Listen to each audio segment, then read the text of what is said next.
जो गई sword model के इस पार्ट में हम देखते हैं कि प्रोफेसर लिन बैचन से कहते हैं कि ये तो अच्छी बात है कि तुम्हें ज्यादा कहीं पर चोट नहीं आई, और फिर वो रेड की तरफ उससे उसका हालचाल पूछने के लिए चले जाते हैं। इसके बाद अब अगले ही सीन में हमें एक लड़की को दिखाया जाता है जो कि एक जगह पे बैठी हुई होती है जहाँ पर वो अपनी मास्टर का ध्यान लगा रही होती है, क्योंकि जब भी उसे जरूरत होती है वो ऐसा ही करती है। तो तुरंत ही उसके सामने उसकी मास्टर की स्पिरिट आ जाती है। वो उससे कहती है कि आखिर क्या हुआ, तुमने मुझे किस वजह से याद किया। तो लड़की कहती है कि शेनफेई एक्सपोज हो चुका है, यानी कि सभी को उसके बारे में पता चल चुका है। मॉर्निंग लिन मैचिन और उसके दोनों भाइयों के साथ में उसकी काफी खतरनाक फाइट भी हुई जिसमें वो लोग काफी इंजर्ड भी हो गए, लेकिन समय रहते सैनफेई वहाँ से भाग निकला। अब इसके बाद हमें क्या करना चाहिए उसको जानने के लिए मैंने आपको यहाँ पर बुलाया है। तो उसके मास्टर कहते हैं कि अभी ये उतना काफी नहीं है, हमारे लोग अभी उतने काबिल नहीं है कि उन जैसे लोगों का सफाया कर सके, इसीलिए हमें हार का सामना भी करना पड़ा। वो लड़की कहती है कि वैसे भी सैनफेई तो वहाँ से भाग ही गया, लेकिन अभी मैं वहाँ से निकलने में कामयाब नहीं हो पाई हूँ, क्योंकि अगर मैं ऐसा करूंगी तो मुझ पर उन लोगों का शौक और भी ज्यादा बढ़ जाएगा। लेकिन अगर उसे गलती से भी पकड़ लिया गया तो उसके परिणाम हमारे लिए बहुत ही घातक साबित हो सकते हैं। तो उसके मास्टर कहते हैं कि तुम चिंता मत करो, मैंने इन सारी चीजों को खुद से ही संभाल लिया है। तो लड़की कहती है कि मास्टर मैं सब कुछ एकदम ठीक ढंग से समझ गई, लेकिन तभी उसके मास्टर कहते हैं कि लिन मैच क्या सच में इस बंदे में इतनी ताकत है कि वो हमारे लोगों को हरा सकता है, लेकिन तुम चिंता मत करो वो ज्यादा दिनों तक नहीं टिक पाएगा। और क्या सच में शेन इतना ज्यादा कमजोर पड़ चुका है कि वो लिन बैचिन जैसे नौसिखियों को नहीं हरा पाया। कम से कम उससे तो मुझे ये उम्मीद नहीं थी। और जैसे जैसे करके हमारे बाकी के लोगों को इस बारे में पता चलते जाएगा कि शेनफेई एक लिन बैचिन जैसे लड़के से हार गया जो कि हमारे इस काम में बहुत ही अहम रोल निभा रहा था। वो लड़की बताती है कि शेनफेई अकेले मॉर्निंग को तक नहीं हरा पा रहा था। जब हमारे बाकी के साथियों को इस बारे में पता चला तो उन्होंने तो भरोसा ही नहीं किया। तो उसके मास्टर कहते हैं कि ये तो बहुत ही गलत हुआ, मुझे लगता है कि जरूर उसके पास में कोई न कोई ऐसे सीक्रेट्स तो होंगे जो कि उसकी ताकत बढ़ाने में और उसकी सुरक्षा करने में मदद करते हैं। वो लड़की बताती है कि हमारे साथियों को ऐसा भी लगता है कि पता नहीं मास्टर उन लोगों को मौका कब देंगी जिसके लिए वो सब बेसब्री से इंतजार कर रहे हैं। उसकी मास्टर कहती है कि इस समय भावुक होने की कोई जरूरत नहीं है, मुझे जैसे ही अच्छा मौका मिलेगा मैं इस बारे में भी पता लगा लूंगी कि कौन सुटेबल होगा लिन बैचिन और मॉर्निंग को हराने के लिए, और उसी को मैं अगला कॉन्क्यूबाइन शेन बना दूंगी जिस पदवी पर अभी शेनफेई को रखा गया था। वो लड़की कहती है कि आपके डिस्पल्स आपकी आज्ञा का पालन करेंगे, लेकिन आपको लिन बैचिन को संभालना होगा। तो उसकी मास्टर कहती है कि बिल्कुल मैं उस पर अपनी नजर रखे रहूंगी, क्योंकि मैं उसे अपना काम खराब नहीं करने दूंगी। साथ में मुझे ये भी पता लगाना है कि आखिर उसके पास में ऐसे कौन से सीक्रेट्स हैं जिनका वो इस्तेमाल करता है जो कि उसकी जान बचाते हैं। मुझे इसका बहुत ही अच्छे तरीके से पता लगाना होगा। जिसके बाद फिर उस लड़की के मास्टर की स्पिरिट वहाँ से चली जाती है और फिर वो लड़की भी वहाँ से चली जाती है। अगले ही सीन में हमें मास्टर किंग और कैप्टन चेन को उनके साथियों के साथ में दिखाया जाता है। कैप्टन चेन मास्टर को बताते हैं कि वहाँ पर जो मैजिक गाय था वो हमारी पकड़ में नहीं आ पाया, वो वहाँ से भाग गया, लेकिन जब कभी भी वो मेरी पकड़ में आएगा मैं उसे एक बहुत ही अच्छा सबक सिखाऊंगा कि मेरे दायरे में रहकर उत्पात मचाना कितना ज्यादा खतरनाक हो सकता है। मास्टर किंग कहते हैं कि इसमें हम लोगों की भी काफी बड़ी गलती है, इस पर हमने पहले ध्यान भी नहीं दिया, और ऐसा भी हो सकता है कि ये डेमन बिलीवर्स हमारे बीच में और भी हो। मास्टर कहते हैं कि वैसे अभी हमें प्रीलिम्स पर ध्यान देना चाहिए। अभी कैप्टन चेन वहाँ पर कहते हैं कि कोई तो ऐसी चीज है जो कि मुझे अभी भी परेशान कर रही है। हमने देखा कि कॉलेज के स्टूडेंट्स को गैंग द्वारा मारने की कोशिश की गई है, और ऐसा दूसरे स्टूडेंट ने मिलकर दूसरों को फंसा कर किया।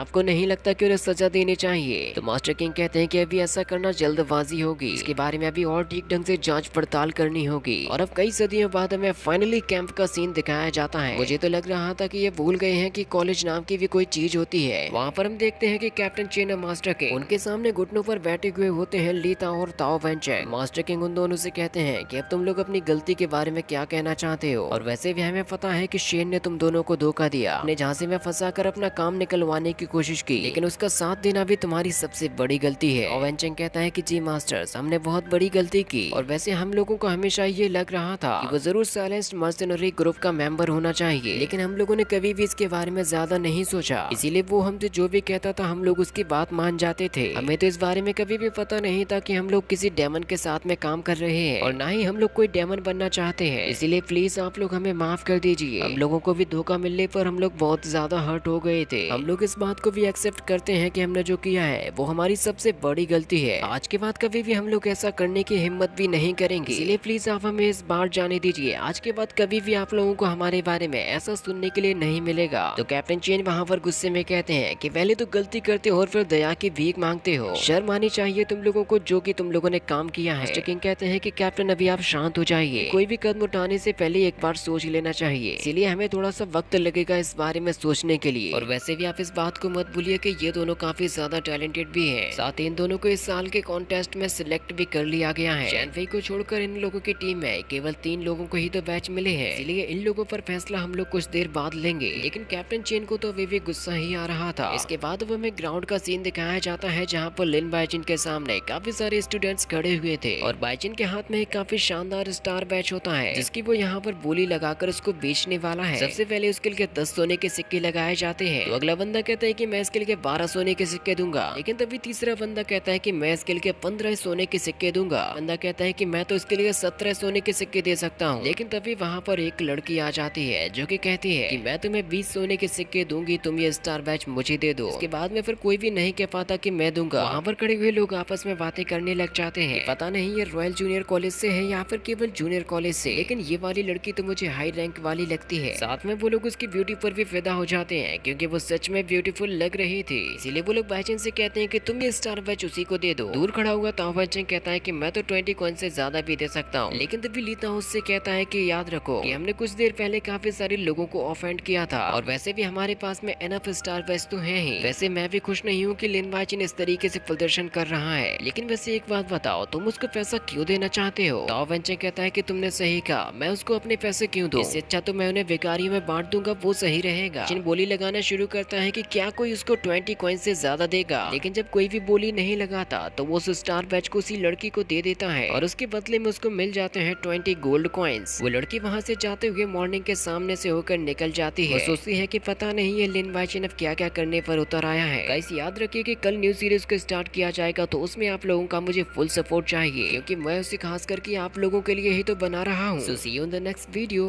Bye bye.